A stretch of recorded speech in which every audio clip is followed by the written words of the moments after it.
Hare Krishna. Welcome to Bhagavad Gita study class. अज असी continue करूँ पिया गीता महात्म्य वर्स 3 कंदासीं। सो गीता महात्म्य वर्स 3 आए।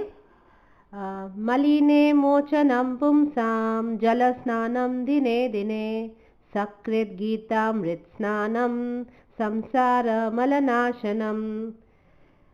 इन जो मतलब आहे हिते आदि शंकराचार्य असांखे ॿुधाइनि था कि मलिने मोचनम पुंसाम जल स्नानम दिने दिने, माना असी हिंदी में ॿुधाया था, मनुष्य जल में स्नान करके नित्य अपने को स्वच्छ कर सकता है। सकृत गीता अमृत स्नानम संसार मल नाशनम, लेकिन यदि कोई भगवत गीता रूपी पवित्र गंगा जल में एक बार भी स्नान कर लेता है तो वो भौतिक जीवन की मलिनता से सदा सदा के लिए मुक्त हो जाता है। सो हिते असांखे ॿुधाइनि पिया कि असी जेको स्नान कंदा आहियूं पंहिंजे शरीर खे साफ़ रखण लाइ, उन सां असी शरीर त साफ़ थी वेंदो आहे, पर असांखे अगरि असांखे असांजे मथां जेको संसार जो मल चढ़ियल आहे उहो अगरि साफ़ करणो आहे त उन लाइ असांखे भगवत गीता में डुबकी लॻाइणी पवंदी। मल जो मतलब छा थींदो आहे? हिन वर्ड्स में सभिनी खां इम्पोर्टेंट अखर त मल आहे। मल उनखे असांखे सम्झणो आहे। त मल जो मतलब छा थींदो आहे? ऐं प्लस हिते चयल आहे संसार मल, माना संसार ही मल आहे। त मल छा थींदो आहे? मल सॼो डर्ट, गंदगी, कंटेमिनेशन, इम्प्योरिटीज़, इन्हनि सभिनी ॻाल्हियुनि खे ई न मल चइबो आहे। असांखे जीअं शरीर में 9 द्वार आहिनि, ठीकु आहे, 9 द्वार माना 9 holes R there in a body, नो। सो इन मां असां जेके असांजे बॉडी जा कंटेमिनेशन्स आहिनि, जेको बि मल आहे, असीं इन्हनि 9 द्वारनि मां कढंदा आहियूं। अखियूं, 2 नक, 2 अखियूं आहिनि, 2 नक आहिनि, हिकु वात आहे, 2 कन आहिनि ऐं एक्सक्रीटरी पार्ट्स आहिनि जंहिंमां स्टूल ऐं यूरिन पास थींदा आहिनि। त बेसिकली असीं पंहिंजे बॉडी जो जेको मल आहे उहो हीअं बि असीं इजेक्ट कंदा आहियूं ऐं पोइ सनानु करे असीं पाण खे साफ़ु कंदा आहियूं। सो सिमिलरली हिते असांखे आदि शंकराचार्य ॿुधाइनि था कि हीउ जेको संसार आहे न, इहो बि मलम आहे, पर इन मलम खे असां कीअं था धोई सघूं? हू रस्तो ॿुधाइनि था कि तव्हां भगवत गीता खे में सनानु कंदा त तव्हांजो मल। पर हिते त घणेई माण्हू चवंदा कि असांखे त संसार मल ॾिसणु अचे कोन थो, त उहो असीं ॾिसंदासीं कि हीउ संसार मल कीअं आहे, उहो असीं हाणे डिस्कस कंदासीं। नॉर्मली असीं पाण सुबुह जो सनानु कंदा आहियूं, पर आफ्टरनून ताईं अगरि असां किचन में बीठासीं या ॿाहिरि उस में वियासीं या जेको बि कमकार अगरि कयोसीं त ॾींहं ताईं डर्ट अक्यूमुलेशन थी वेंदी आहे बॉडी जे मथां।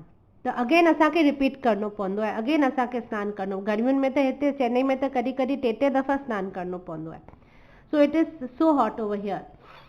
सो ईअं करे डर्ट अक्यूमुलेट थी सनानु छो कंदा आहियूं? बिकॉज हू डर्ट असांखे सफ़ाई करणी आहे, साफ़ु करणी आहे, पाण खे स्वच्छ करिणो आहे, असीं कंदा आहियूं। तीअं ई ई जेको असांजी कॉन्शियस आहे न, असांजी चेतना अंदरि जेको बि आहे, उन में बि एवरी सेकेंड छा थींदो आहे न, हज़ारे थॉट्स असांजे माइंड में हलंदा आहिनि। हज़ारे थॉट्स एवरी सेकेंड में, अगरि तव्हां ध्यानु ॾींदा त तव्हांखे नोटिस करे सघंदा, हर सेकेंड हज़ारे थॉट्स असांजे माइंड मां क्रॉस थींदा आहिनि। पर असांजी जेका कॉन्शियस माइंड हिकिड़े ई थॉट ते एट अ टाइम कॉन्टेम्पलेट करे सघे थी। बिकॉज माइंड आहे न हिकिड़े ते एट अ टाइम, माना एट अ टाइम हिकिड़े थॉट ते ई कॉन्टेम्पलेट करे सघे थी। पर असांजी जेका सबकॉन्शियस माइंड आहे उन में इहे बाक़ी हज़ारे थॉट्स हलंदा ई पिया आहिनि। जीअं कोन बबल्स थींदा आहिनि, पाणी में बबल्स थींदा आहिनि, तीअं थॉट्स ईंदा आहिनि, फुटंदा आहिनि, ईंदा आहिनि, फुटंदा आहिनि, ईअं थींदो वेंदो आहे। पर कहिड़ो थॉट मां पिकअप करे उनजे मथां कॉन्टेम्पलेट करां थो ऐं कहिड़ो थॉट मां रिजेक्ट करां थो ऐं उनजे बारे में नथो सोचां, उहा चॉइस मुंहिंजी आहे। मां चूज़ करे सघां थी। त छा थींदो आहे? Because of our wrong choices on what, माना कहिड़े थॉट ते असां कहिड़ो थॉट ते असां कॉन्टेम्पलेट करणु चूज़ कयो, we choose to attend, we tend to accumulate dirt in our consciousness. माना जेको थॉट असां चूज़ कयो जंहिंजे मथां कॉन्टेम्पलेट करण लाइ, उहो थॉट असांजे मथां कॉन्शियसनेस जे मथां डर्ट अक्यूमुलेट कंदो आहे। त पर असां पंहिंजे शरीर तां त वापसि सनानु करे गंदगी लाहे सघूं था, पर हीउ जेको असांजे आत्मा जे मथां जेको संसार जो मल चढ़ंदो पियो वञे, हिनखे असीं कीअं साफ़ था करे सघूं? इनखे बि त साफ़ करण जो को तरीक़ो हुअणु खपे न। U can not go around carrying so much मल न। भले मुंहिंजो हार्ट आहे, हार्ट में मल आहे, can I take it out, भले हू मुंहिंजो ई हार्ट आहे, छा मां हुनखे कढी करे धोई करे वापसि फिट करे सघां थी? न, ईअं पॉसिबल कोन्हे। त असां पंहिंजे कॉन्शियसनेस खे कीअं क्लीन करूं, हुनजो मेथड छा आहे? अगरि असांखे इहो ख़बर पइजी वञे थो त उहा हिकिड़ी ब्लेसिंग ई न आहे। जॾहिं बि असीं हीउ शरीर छॾंदासीं त हिन शरीर सां गॾु जेको मल आहे उहो बि छुटिजी वेंदो न। पर जेको असांजी कॉन्शियसनेस जे मथां जेको मल चढ़ियल आहे उहो मां पंहिंजे नेक्स्ट लाइफ में खणी वेंदसि। उहो बिकॉज़ उहो धोतो ई कोन्हे न, त उहो नेचुरली असांखे कैरी करिणो पवंदो पंहिंजे नेक्स्ट लाइफ में। ऐं उहो रुगो हिन लाइफ जो कोन्हे, उहो करोड़े अरबे जन्मनि जो मल आहे जेको जमा थियो पियो आहे, चढ़ंदो वियो आहे चढ़ंदो वियो आहे असांजी कॉन्शियसनेस जे मथां, ऐं जेको असांखे अॻियां अञा कैरी करे वञूं था अगरि असीं हुनखे वॉश आउट नथा करूं त। ऐं हिते आदि शंकराचार्य असांखे ॿुधाइनि पिया कि प्लीज़ भगवत गीता में सनानु करियो जेको एज ग्रेट आहे गंगा जल जी तरह सां। माना he is comparing Bhagavat Gita to Ganga जल। माना हू जीअं गंगा जल शरीर खे पवित्र कंदी आहे, तीअं भगवत गीता आत्मा खे साफ़ कंदी आहे।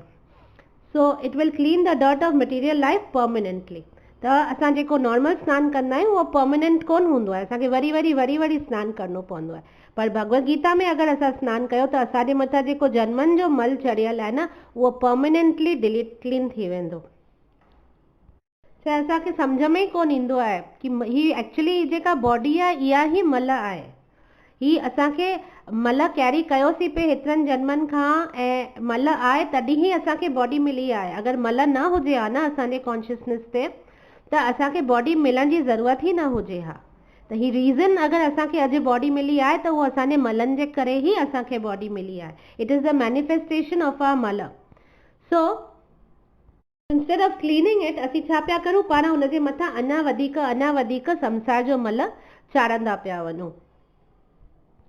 श्रीला प्रभुपाद ऐं उन्हनि जा जेके गुरु हुआ हू चवंदा हुआ कि ही मटीरियल वर्ल्ड जेको आहे, ही भौतिक संसार जेको आहे एक्चुअली हिकु टॉयलेट वांगुरु आहे। ऐं टॉयलेट बि अहिड़ो कि पब्लिक टॉयलेट, प्राइवेट टॉयलेट बि न। इन करे हिते पंहिंजो बिज़नेस जेको बि अथव फटाफट फिनिश करे ऐं निकिरण जी कोशिशि करो। बिकॉज़ अॼु तव्हां बाथरूम खे केतिरो बि सुठा नाला ॾियो, केतिरो बि सुठी तरह सां सजायो, केतिरो बि हुन में अंदरि लग्जरीज़ प्रोवाइड करियो पंहिंजे वॉशरूम खे, 5 स्टार वॉशरूम ठाहियो, 7 स्टार वॉशरूम ठाहियो, पर रहंदो त हू वॉशरूम ई, टॉयलेट ई। केतिरो बि फैंसी नाला ॾियो, रहंदो त हू टॉयलेट ई। त इन करे ऐं ताईं हुन में केतिरो बि पंहिंजियूं अमेनिटीज़ वधायो, एम्बियंस सुठो करियो, तॾहिं बि तव्हां हुन मां ॿाहिरि निकिरंदा, तव्हां हुन में परमानेंटली थोरी घर ठाहे करे वेही रहंदा। त तीअं ई भौतिक संसार खे हुननि कंपेयर कयो आहे टॉयलेट सां, कि जेतिरो जल्दी थी सघे ताईं सम्झी वठो इहा ॻाल्हि कि ताईं हिन अहिड़ी मल, संसार मल चवनि था न, त हुन मल जी जॻह ते आयो ऐं जेतिरो जल्दी थी सघे पंहिंजो कमु ख़तमु करे हितां निकिरी करे वापसि पंहिंजे घर परमात्मा वटि, भॻवान वटि वञो। वापसि अचण जी असांखे को ज़रूरत ई कोन पवंदी। त इहे जेके असां पहिरियां 3 गीता महात्म्य कया आहिनि, जेके आदि शंकराचार्य असांखे ॾिना आहिनि, हिकु तरह सां हुननि असांखे इहा ब्लेसिंग ॾिनी आहे। ही फर्स्ट 3 श्लोकस में अगरि तव्हां ध्यान सां अगरि असीं हिकिड़ो थोरो रिविज़न करूं त हू पहिरियों पॉइंट छा था चवनि कि असांखे हैंकरिंग ऐं लेमेंटेशन मां फ्रीडम मिली वेंदो। कोन फर्स्ट गीता महात्म्य में कयोसीं भय शोकादि वर्जितः, विष्णु पदम अवाप्नोति भय शोकादि वर्जितः, माना भय ऐं शोक सॼो वेंदो हली।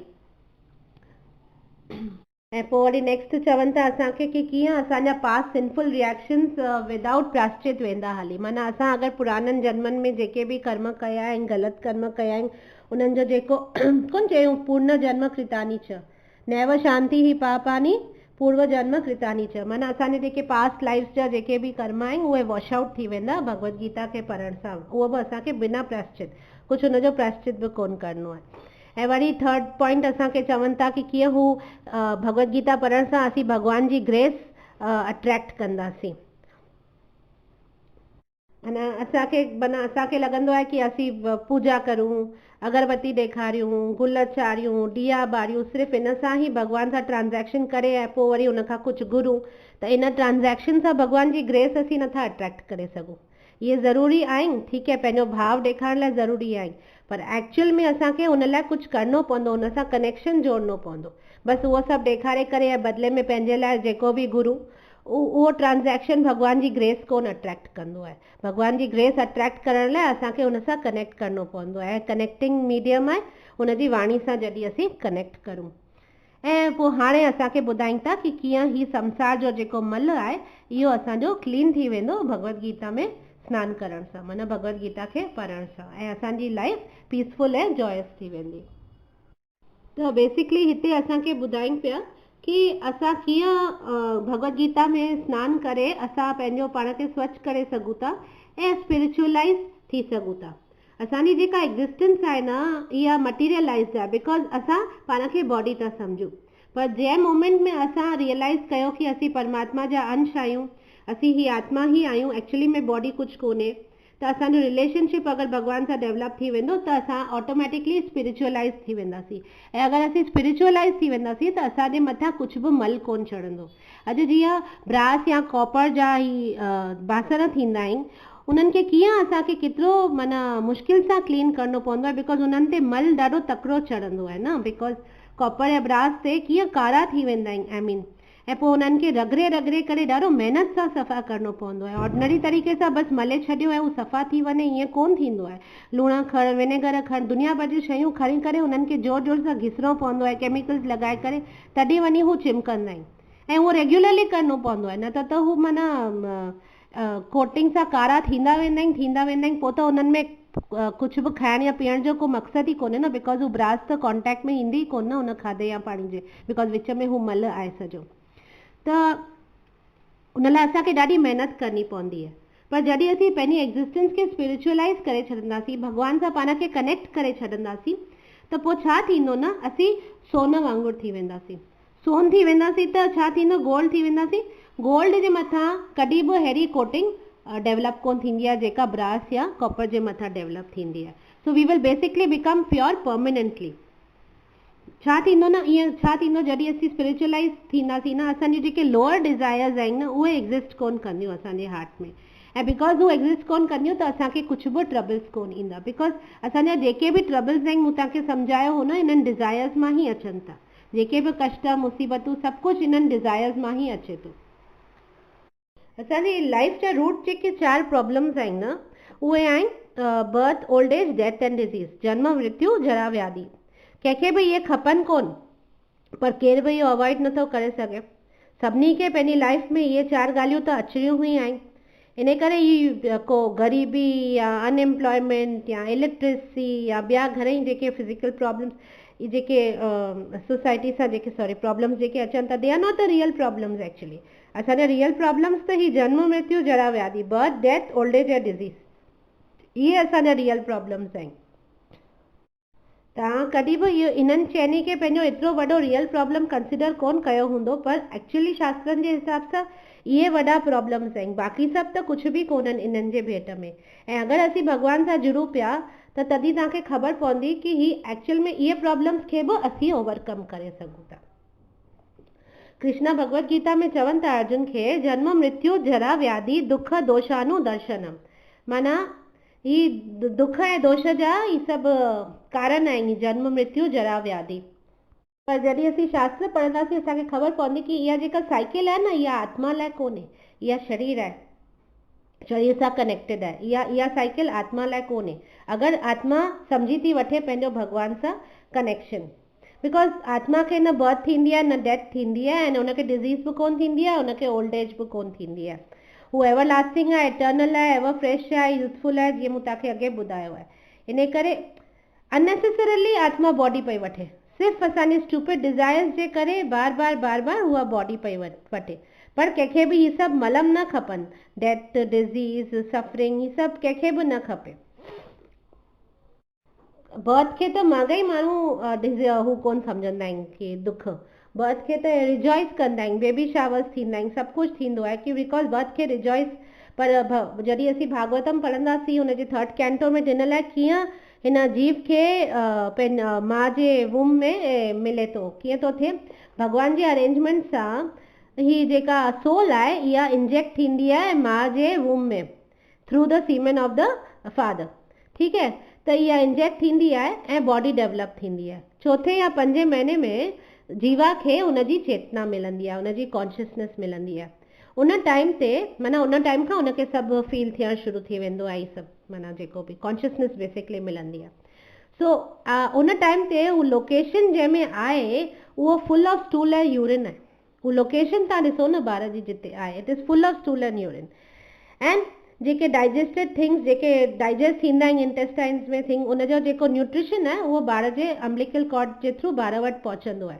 पर ही जेके मल में जेको शरीर जे अंदरि जेको मल मूत्र थींदो आहे उन में जेके वर्म्स थींदा आहिनि या कीड़ा थींदा आहिनि, उहे सभु ॿार खे बाइट कंदा आहिनि ऐं ॿारु स्ट्रगल कंदो आहे, उनखे बांस ईंदी आहे, उनखे घुटन थींदी आहे, उनखे सोर फील थींदी आहे, हू हिली डुली बि कोन सघंदो आहे। माना नरक खां बि ख़राबु कंडीशन में ॿारु अंदरि हूंदो आहे माउ जे पेट में, ऐं ॿाहिरि असीं ख़ुशि पिया थींदा आहियूं, पर एक्चुअली हू ॾाढो दुख भोॻे पियो अंदरि, हू तमामु तकलीफ़ में आहे अंदरि।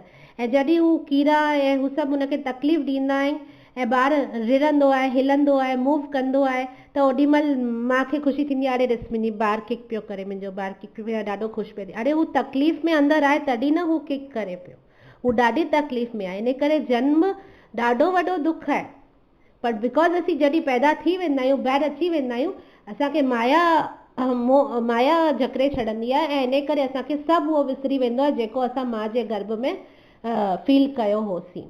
त उहो ॾाढो वॾो दुख थींदो आहे, त उन मां बि असीं एस्केप नथा करे सघूं। हिन संसार जो मतिलबु असांजो जेको ओरिजिनल होम आहे उनखे वैकुंठ चवंदा आहिनि ऐं हिन संसार खे कुंठ चवंदा आहिनि। त इहे कुंठ छो नालो ॾिनो वियो आहे हिन संसार खे, छाजे लाइ नालो ॾिनो? कुंठ माना फुल ऑफ मिज़रीज़, दुखनि ऐं कष्टनि सां भरियल। उहो कोन चवंदा आहिनि छा, नानक दुखिया सभु संसार न, नानक दुखिया सभु संसार सौ सुखिया जिन नाम आधार। त न हिते माना ही संसार जेको आहे उहो दुखनि जो घर आहे। इन करे जेके जेके वेदनि में संसार लाइ नाला जेके ॾिनल आहिनि, उहो हिकिड़ो कुंठा अथव, हिकिड़ो दुखालयम अथव, हिकिड़ो अशाश्वतम अथव, हिकिड़ो दुर्ग अथव, दुर्ग माना जेल, मूं जीअं तव्हांखे ॿुधायो हो।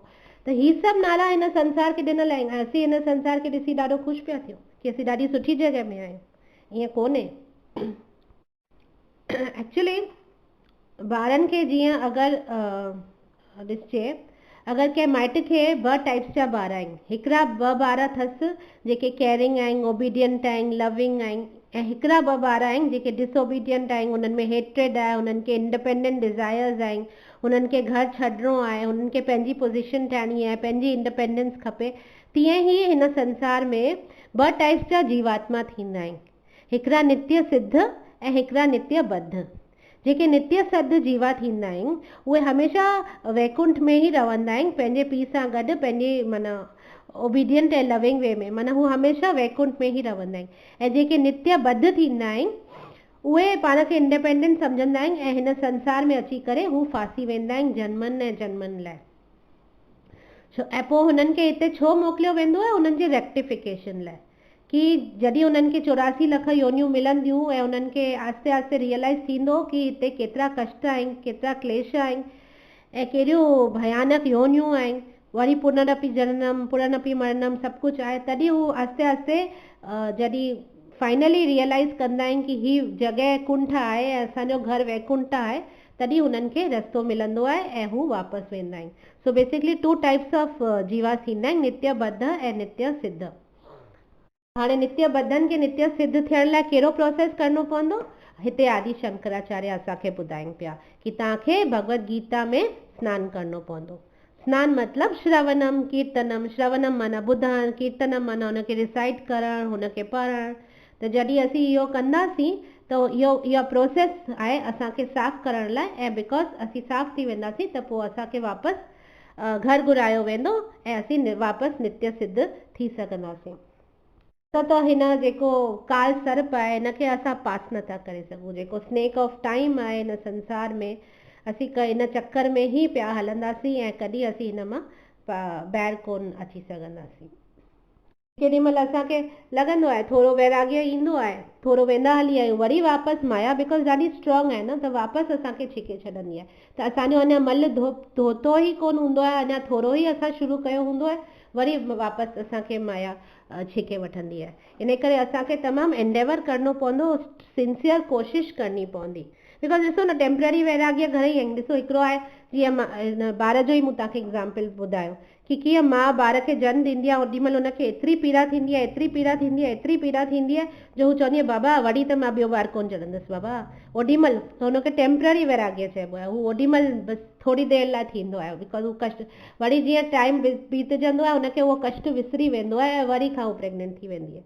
तीअं ई जॾहिं असीं, हिकिड़ो थींदो अथव शमशान वैराग्य। शमशान वैराग्य हिकिड़ो थींदो आहे कि जॾहिं केरु गुज़रंदो आहे असांजो नियर एंड डियर, असांजो माना असां उन ॾींहुं घणेई ॻाल्हियूं असांजे दिमाग़ में हलंदियूं आहिनि कि हीअ त संसार बेकार आहे, हिकिड़े ॾींहुं त हिनखे छॾे वञिणो आहे, ॾिस सभु कुझु छॾे वियो, हली असीं बि सभु कुझु छॾे वेंदासीं, हली असीं अजायो हिन मोह माया में फासूं पिया, अजायो असीं हर ॻाल्हि सां मोह लॻाए वेठा आहियूं, असां बि हीअं हिकिड़े ॾींहुं वेंदासीं, हली बसि उहो शमशान ताईं उहे ॻाल्हियूं हलंदियूं आहिनि असांजे दिमाग़ में। जीअं ई वापसि आयासीं, वापसि पंहिंजे नॉर्मल रूटीन में पइजी वियासीं, वरी सभु असांखे विसरी वेंदो आहे। त हीअ सभु टेम्पररी वैराग्य थींदा आहिनि, इहे कम जा कोन्हनि। असांखे स्ट्रिक्टली भगवत गीता खे पढ़ी करे, सम्झी करे, उनखे इम्प्लीमेंट करे वैराग्य आणणो आहे पंहिंजी लाइफ में। वैराग्य माना तव्हांखे लेवल ॿुधाईंदसि अॻियां हली अलॻि अलॻि वैराग्यनि जा, पर वैराग्य इहो कोन्हे साधू थी वेही रहणो आहे, पर बेसिकली अहिड़ो वैराग्य कि असांखे कहिड़ी बि ॻाल्हि में मोह कोन रखिणो आहे। ऐं उहो असांखे प्रैक्टिस केरु ॾियारंदी, उहो जॾहिं असीं रेगुलरली भगवत गीता जो श्रवणम कीर्तनम कंदासीं तॾहिं ई असांखे उहा प्रैक्टिस थींदी। बाक़ी हिकिड़ो ॾींहुं ख़ाली करे उहो असांखे हेल्प कोन कंदो, माना एतिरो। हिननि मलनि जो कैटेगरीज़ मूं तव्हांखे ॿुधाया। पहिरीं हो जन्म मृत्यु जरा व्याधि। नेक्स्ट अचे थो जेके थ्री फोल्ड मिज़रीज़ जेके मूं तव्हांखे ॿुधायो कि जीअं मूंखे मथे में सूरु आहे, गोॾे में सूरु आहे, पुठी में सूरु आहे, थधि लॻल आहे, बुखार आहे त ही जेके प्रॉब्लम्स आहिनि इहे कमिंग फ्रॉम विदिन, मुंहुं मां ई अंदरि मां अचनि पिया, इन करे हुनखे आध्यात्मिक चइबो आहे। त ही आध्यात्मिक मिज़री थींदी आहे। वरी ॿियो थींदो आहे कि ॿियनि मां ईंदी आहे। अॼु मच्छर चक पातो, अॼु नेबर कुझु विरियो, अॼु कंहिं रिलेटिव तानो मेणो हयो, जंहिंजे करे असांजो मनु ख़राबु थी वियो। त बेसिकली ॿियनि या कंहिं अटैक कयो, कंहिं चोर अटैक कयो, मिले जेको बि असांखे ॿियनि लिविंग बींग्स मां या ॿियनि मां असांखे जेके कष्ट ईंदा आहिनि उनखे आदि भौतिक चइबो आहे। तंहिंखां पोइ जेके दैविक कारण सां ईंदा आहिनि, जीअं जेके फोर्सिस जेके असांजे कंट्रोल में कोन्हनि, जीअं त फ्लड्स आहिनि, सुनामी आहे, साइक्लोन आहे, फायर एक्सीडेंट्स आहिनि, रोड एक्सीडेंट्स आहिनि, त ही जेके असांजे कंट्रोल में कोन्हनि नेचुरल कैलामिटीज़, हिनखे आदि दैविक चइबो आहे। त ही टे टाइप जा क्लेश बि हिन संसार जे मल जी में अचनि था, आदि भौतिक, आध्यात्मिक ऐं आदि दैविक। सो बेसिकली हिते हेसि ताईं असां 7 प्रॉब्लम्स ॾिठासीं। 4 जन्म मृत्यु जरा व्याधि ऐं 3 आदि भौतिक, आध्यात्मिक ऐं आदि दैविक। ऐं बिकॉज असीं हिन संसार में आया आहियूं, असांखे इहे 7 सां डील करिणो पियो पए, न त आत्मा खे हिननि 7 सां डील करण जी को ज़रूरत ई कोन्हे, बिकॉज आत्मा जो ही घर ई कोन्हे। त हाणे असीं ॾिसंदासीं कि ही जेके 7 टाइप्स ऑफ मिज़रीज़ आहिनि हिन संसार में, इन जो रूट कारण छा आहे। माना इनखे अञा डीप वञी करे ॾिसूं कि ही सभु जेके ॻाल्हियूं आहिनि असांखे छो थियूं थियनि ऐं छाजे लाइ थियूं थियनि। त उन जा छह ॻाल्हियूं आहिनि, इन जेके 6 चोर चइबा आहिनि जेके असांजा। लस्ट, पहिरियों वारो आहे लस्ट माना डिज़ायर करणु, काम जेके चइबो आहे न, त काम। त हीअ आहे जेको डिज़ायर करणु, असांखे इंजॉयमेंट खपे, मटीरियल इंजॉयमेंट खपे, त काम हमेशह प्रेम जे ऑपोज़िट थींदो आहे। बिकॉज अगरि ही काम हटी थो वञे त पोइ असांखे प्रेम ई प्रेम रहिजी वेंदो, बिकॉज प्रेम जो चयोमांव न ऑपोज़िट काम थींदो आहे। अॼु मां पंहिंजे ॿार खे प्रेम सां सेवा कंदी आहियां, काम आहे उनखे, इन करे हू सेवा कोन कंदी आहे। तीअं ई असांजे जॾहिं लाइफ मां ही काम निकिरी वेंदो न, त पोइ छा थींदो, असीं हर कंहिं जीव सां असीं तमामु प्यार सां रहंदासीं ऐं हलंदासीं, बिकॉज असीं रियलाइज़ कंदासीं कि हर जीव भॻवान जो पार्ट एंड पार्सल आहे। काम ऐं क्रोध त एज़ वी नो न, they go hand in hand. Because अगरि मूंखे काम आहे ऐं अगरि मूंखे फुलफिल करिणो आहे, बट उहा फुलफिल अगरि कोन थी थिए त पोइ मां फ्रस्ट्रेटेड थी वेंदी आहियां, गुस्सो थी वेंदी आहियां। सो काम एंड क्रोध go hand in hand. Bhagavat Gita में हिकिड़ो श्लोक आहे न, यो कामेश क्रोधेश रजोगुण समुद्भव महाशनो महापापम पापमा विधि एनम इह वेरी राम, वेरी नाम, मतलब इन जो मतलब है, श्री भगवान ने कहा है अर्जुन, इसका कारण रजोगुण के संपर्क से उत्पन्न काम है, जो बाद में क्रोध का रूप धारण करता है और जो इस संसार का सर्वभक्षी पापी शत्रु है। So our biggest enemies are काम एंड क्रोध। तंहिंखां पोइ अचे थो ही ग्रीड, लोभ जंहिंखे चइबो आहे। लोभ आहे डिज़ायर, उन ॻाल्हि जी डिज़ायर कि जाम सारो अक्यूमुलेट करिणो आहे मूंखे, त जॾहिं उहा डिज़ायर हूंदी आहे उनखे लोभ चइबो आहे। जस्ट बिकॉज मुंहिंजे नेबर वटि कार आहे या मुंहिंजे हिन फ्रेंड वटि कार अची वई आहे त मूंखे बि खपे, भले पोइ मूंखे कार जी ज़रूरत हुजे न हुजे, हुन वटि आहे त मूंखे बि खपे। वधीक वधीक वधीक हर शइ जो घण करणु, कंपैरिज़न करणु, इहो सभु लोभ थींदो आहे।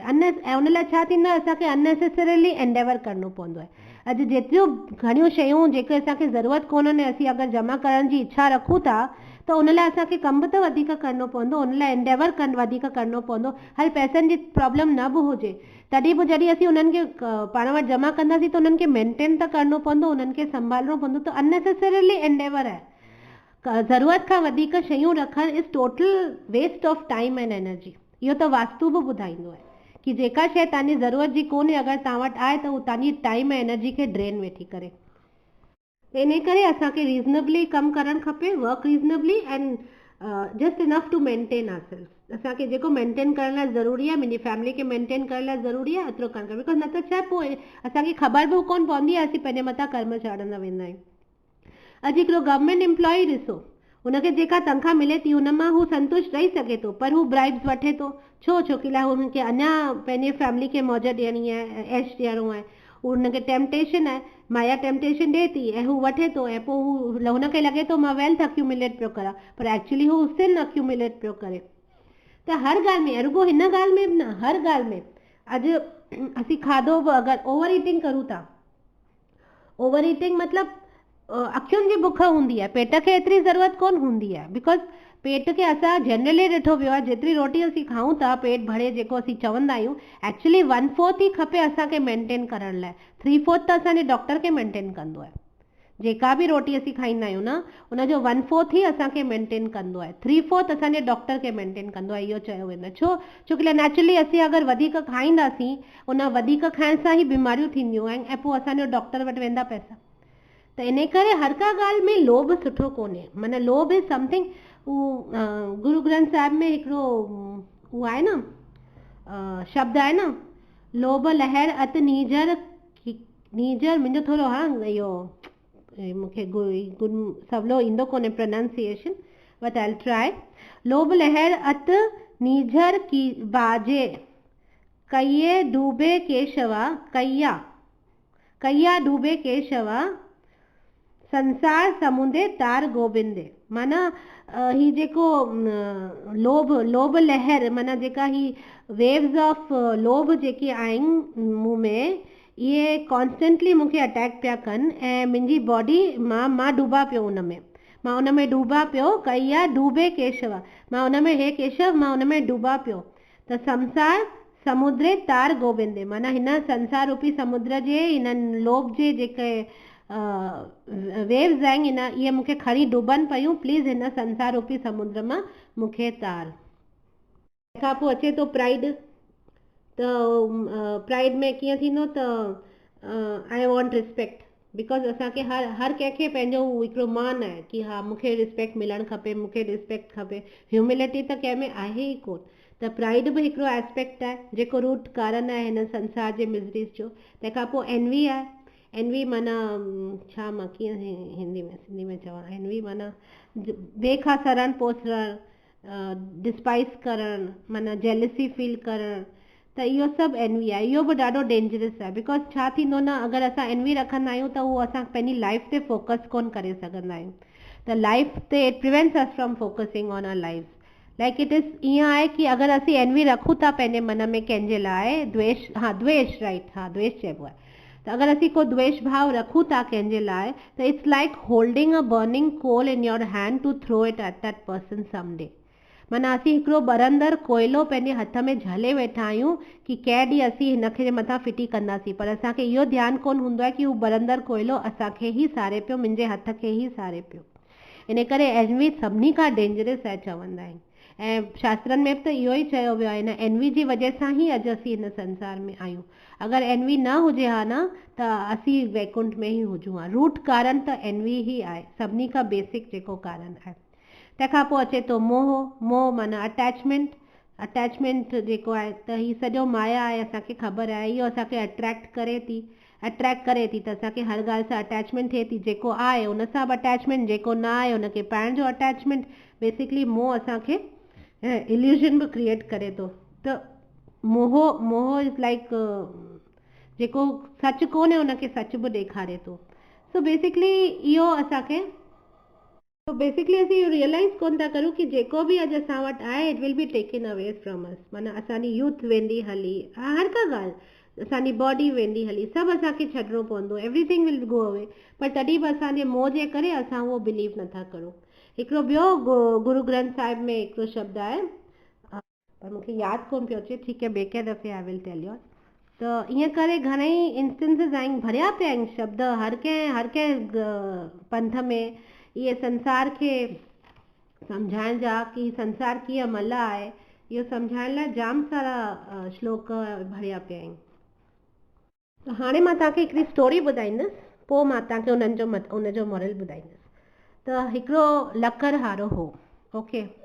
हाणे हू लकड़हारो चंदन विकिणंदो हो, चंदन जूं लकड़ियूं विकिणंदो हो। त हू राजा जे महल वटां रोज़ पास थींदो हो। पर जीअं ई हू राजा जे महल जे गेट वटि ईंदो हो, हू हुते पंहिंजी काठ खे, माना काठ छा चइबो आहे अलाए, उनखे पार्क कंदो हो। उनखे पार्क करे करे हुन पैलेस जे साम्हूं ऐं चिल्लाईंदो हो, चंदन वठो, चंदन वठो। माना ईअं करे जीअं हू कंदा आहिनि, होका ॾींदा आहिनि, त हीअं कंदो हो। उन ई टाइम ते रोज़ सुबुह जो राजा बि निंड मां उथंदो हो ऐं पंहिंजी विंडो ते वेंदो हो। त विंडो ते वञी करे हू हिन लकड़हारे खे रोज़ सुबुह जो ॾिसंदो हो। ऐं उनखे ॾिसी करे उनखे ख़बर कोन पई, सम्झ में कोन पियो आयो। ॾिसी करे ॾाढो गुस्सो ईंदो हुअसि, माना उनखे ॾिसंदो हो, उनखे अति गुस्सो ईंदो हो ऐं माना उनखे हेठि कंदो हो। ऐं हिकिड़े ॾींहुं उनजो हेट्रेड एतिरी वधी वई राजा जी, जो हुन मिनिस्टर खे सॾु करे चयो, भई हीउ जेको रोज़ सुबुह जो अची होको ॾिए थो, हीउ जेको चंदन विकिणण वारो लकड़हारो, मूंखे हुनजी शिकिल बि कोन ॾिसणी आहे ऐं हुनखे मारे छॾ वञी करे। त मिनिस्टर कंफ्यूज थी वियो, पर हू ॾाढो होशियारु हो। त हुन छा चई राजा खे कि ईअं ई बेवजह कंहिंखे मारण, सज़ा, मौत जी सज़ा ॾियणु सुठो कोन्हे। ऐं चई छा बेवजह, मूंखे बसि हुन सां नफ़रत आहे, मूंखे हुनजी शिकिल बि कोन ॾिसणी आहे, प्लीज़ हुनखे ख़तमु करे छॾ। त चई ठीकु आहे, मूंखे हफ़्ते जो टाइम ॾे, अगरि हफ़्ते में मां तव्हांजो प्रॉब्लम सॉल्व करे छॾंदुसि। त राजा चईंसि ठीकु आहे, मां तोखे हफ़्ते जो टाइम ॾियां थो। त हाणे हफ़्तो निकिरी वियो। वरी खां हू लकड़हारो रोज़ सुबुह जो अची ॿाहिरि होको ॾींदो हो ऐं बीहंदो हो पैलेस जे साम्हूं। राजा बि निंड मां उथी रोज़ सुबुह जो उनखे सुबुह जो वरी ॾिठई पे। ऐं पर हाणे राजा जे मन में न गुस्सो हो न नफ़रत। ऐं राजा उनखे जॾहिं ॾिसंदो हो न, उनखे पाण उनजे मथां दया ईंदी हुई, उनजे मथां स्नेह ईंदो हो। बिकॉज़ रोज़ कंहिं ॻाल्हि खे ॾिसबो त उनजी आदत थी वेंदी आहे न, त उनजे प्रति असांजा इमोशन्स बि निकिरणु शुरू थी वेंदा आहिनि। त हीउ जॾहिं हफ़्तो निमिरी वियो ऐं हीउ वरी खां नओं चैप्टर शुरू थी वियो। माना राजा हुनखे ॾिसी न गुस्सो थींदो, न नफ़रत ईंदी हुई, ऐं पाण हुन लाइ कंपैशन फील कंदो हो, हुन लाइ प्रेम फील कंदो हो। त पोइ हुन पंहिंजे मिनिस्टर खे वरी घुरायो ऐं चयईंसि कि मूंखे सम्झ में कोन थो अचे मूंसां छा थियो आहे। हफ़्तो पहिरीं मूंखे हिन माण्हू सां नफ़रत हुई, एतिरी नफ़रत हुई कि मूं तोखे चयो हिनखे ख़तमु करे छॾ, पर अॼु मुंहिंजे लाइ मूंखे हिन जे लाइ मन में कुझु बि कोन्हे आहे, कुझु माना एब्सोल्युटली कुझु बि कोन्हे। त हू मिनिस्टर हुनखे ॿुधाएसि थो कि मां हुन वुडकटर वटि वियसि। त हू वुडकटर खां पुछेसि थो हुनजे बारे में सॼो, ऐं हुनजी सॼो सभु कुझु डिटेल्स पुछेसि थो वुडकटर जे माइंड जे बारे में, हुनजे थॉट्स जे बारे में, हू छा थो सोचे, छा थो करे। त वुडकटर हुनखे ॿुधाईं कि मां रोज़ ही चंदन जूं लकड़ियूं विकिणण जी कोशिशि कंदो आहियां ऐं केर बि वठे कोन थो। त मां इहो सोचे करे राजा जे पैलेस जे साम्हूं रोज़ अची बीहंदो आहियां कि ही राजा मरंदो ऐं राजा मरंदो त हुनखे साड़ण लाइ ढेर सारियूं चंदन जूं लकड़ियूं लॻंदियूं ऐं ही मूंखां वठंदा, छो कि मां ॿाहिरि बीठो आहियां, ऐं मूंखां वठंदा ऐं पोइ मुंहिंजी ॾाढी कमाई थी वेंदी। त ही थॉट रखी करे हू राजा जी गेट जे ॿाहिरि वञी करे बीहंदो हो, ही लकड़हारो मन में इहो थॉट्स रखी करे। ऐं राजा आत्मा टू आत्मा वाइब्रेशन त पिकअप थींदी ई आहे न, टेलीपैथी त थींदी ई आहे। त आत्मा राजा जी आत्मा उहा वाइब्रेशन पिकअप कई ऐं इन करे बिना कंहिं कारण बि राजा खे लॻो कि मां हिन माण्हू सां नफ़रत थो करां, आई कैन नॉट स्टैंड हिम, हिन खे मारे छॾो। त इन करे रिएक्शन त थींदो आहे।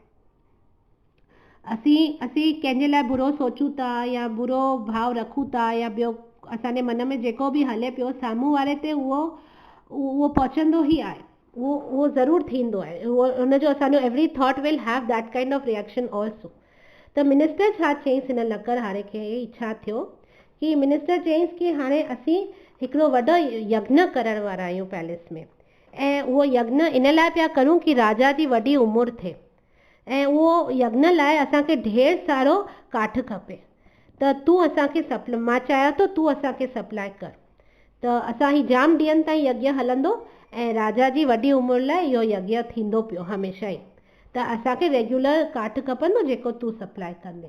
त लकड़हारो ख़ुशि थी वियो ऐं हाणे हू वञी करे रोज़ ॿाहिरि बीहंदो हो काठ खणी करे, मन में इहो सोचे करे कि भॻवानु हिन राजा खे वॾी उमिरि ॾे, बिकॉज जेसि ताईं ही राजा जो यज्ञ हलंदो पियो, राजा जी वॾी उमिरि हूंदी तेसि ताईं मुंहिंजो काठ बि विकामंदो पियो, ऐं इहा वाइब्रेशन बि राजा पकड़े वरिती। इन करे हाणे राजा खे हुनजे लाइ मन में को वेर कोन हो, मन में को गुस्सो कोन हो, मन में को एनवी कोन हुई, कुझु बि कोन हुई। बेसिकली चवण जो मतिलबु इहो आहे कि असांजा जेके इनर थॉट्स आहिनि न, उहे ई रूट आहिनि हर प्रॉब्लम जा। जेके अंदरि जेको थॉट्स असांखे अचनि था न, असीं जेको चूज़ करूं था थॉट्स त चयमि न करोड़े थॉट्स मन में हलंदा आहिनि, पर जेको थॉट खे असीं फोकस करूं था, जेको थॉट खे असीं मथे खणी था अचूं, जेको असीं चूज़ करूं था, उहो थॉट ई असांजे लाइ मुसीबतूं क्रिएट कंदो या सुख क्रिएट कंदो, उहो असांजे हथ में आहे। त ऐं बिकॉज़ असांजे नेगेटिव इनर थॉट्स रहिया आहिनि हमेशह, इन करे असांखे हिन संसार में वरी वरी जन्म वठिणो पियो पए, हिन मल में वरी वरी असांखे अचिणो पियो पए।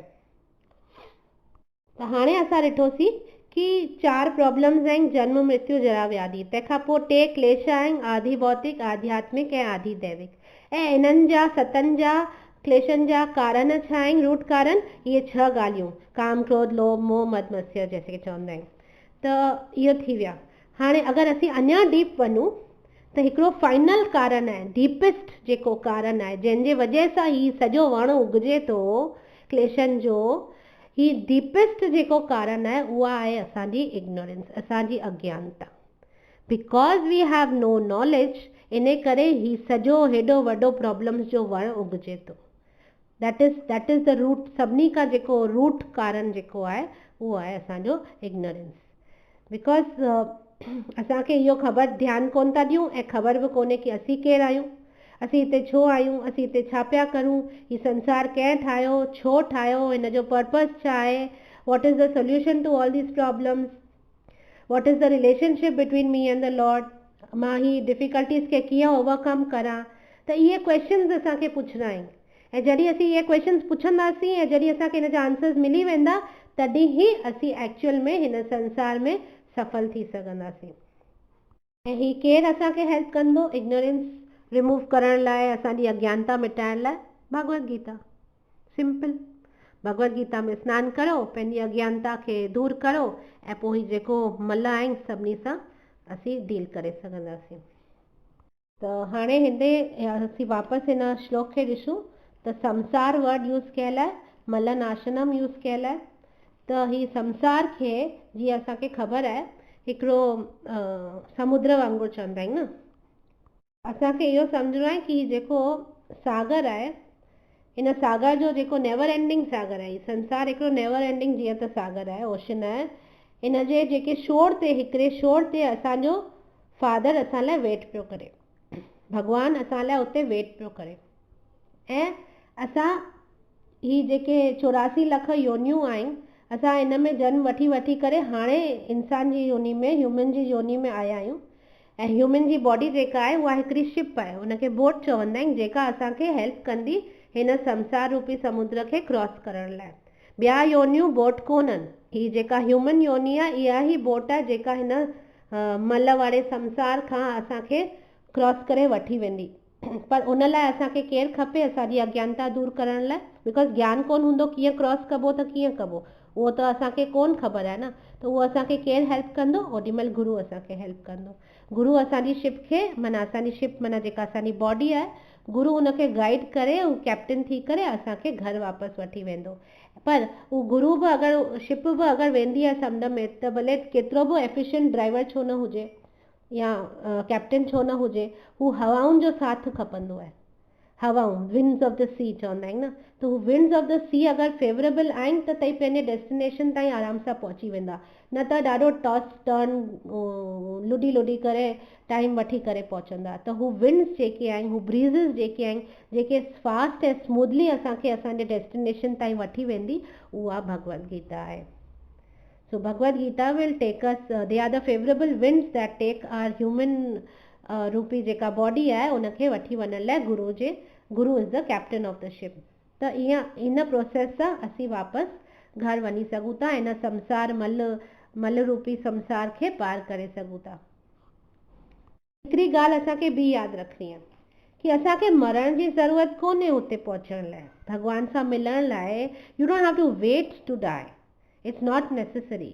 इन दिस सेम बॉडी असां रही सघूं था ऐं पर फ्री फ्रॉम प्रॉब्लम्स रही सघूं था। इन मल में बि असीं आराम सां फ्रीली रही सघूं था, जॾहिं असीं सम्झी वेंदासीं कि असीं केरु आहियूं ऐं असांजो भॻवान सां रिश्तो छा आहे। पोइ automatically we will love him, we will serve him and give him pleasure and automatically we will receive pleasure. त इन करे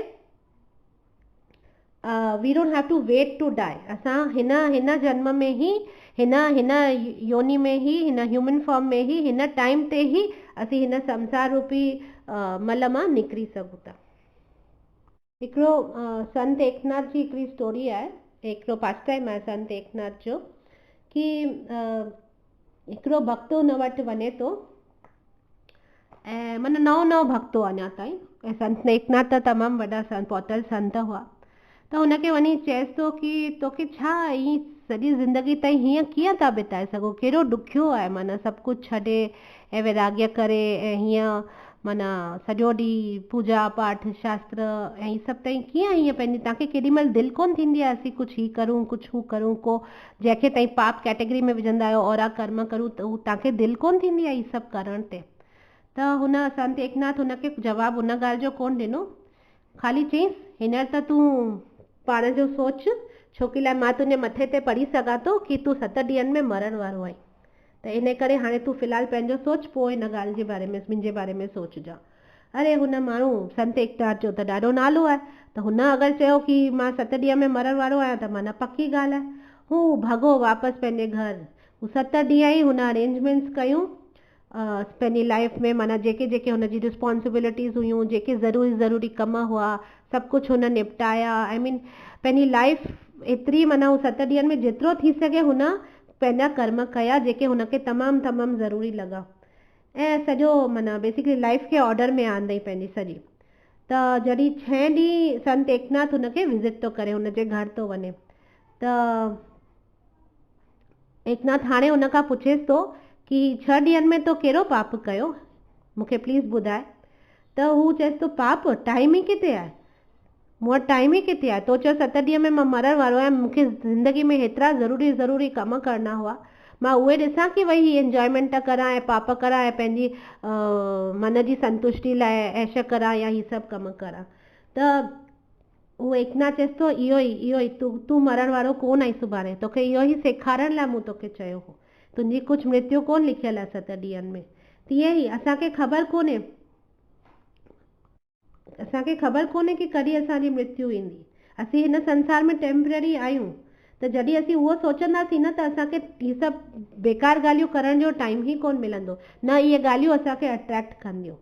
असीं बिकॉज़ रियलाइज़ करूं था असीं हिते परमानेंट आहियूं, तॾहिं त असीं हीअ सभु बेकार कम करूं था, बिकॉज़ असांखे लॻे थो असीं त हमेशह ई हूंदासीं, हमेशह ई जीअंदासीं, त इन करे असीं पंहिंजो हीअं टाइम वेस्ट था करूं। पर जीअं ई असांखे रियलाइज़ थियो कि असीं हिते परमानेंट कोन आहियूं, असां टेम्पररी आहियूं, असांखे हिकिड़े ॾींहुं हिते सभु कुझु छॾे वञिणो आहे, त ऑटोमेटिकली जंहिं ॾींहुं इहा रियलाइज़ेशन अची वई न, असीं पंहिंजे लाइफ में कॉन्संट्रेट कंदासीं जेके बि ज़रूरी कम आहिनि उन्हनि खे करण लाइ। त ही हिकिड़ो पास टाइम हो। त भगवत त इहो सभु कीअं असांखे अंडरस्टैंडिंग ईंदी, सभु सम्झ किथां ईंदी, कीअं ईंदी? त इहो जॾहिं असीं पढ़ंदासीं भगवत गीता तॾहिं असांखे इहे ॻाल्हियूं या इहे डिसीशन्स खणण जी सम्झ ईंदी। न त असां पंहिंजो टाइम ईअं ई बसि जी करे विञाए छॾंदासीं बेकार जा कम करे। जेको ज़रूरी कम आहे उहो कंदासीं कोन ऐं बेकार जा कम करे पंहिंजी लाइफ ख़तमु करे छॾंदासीं।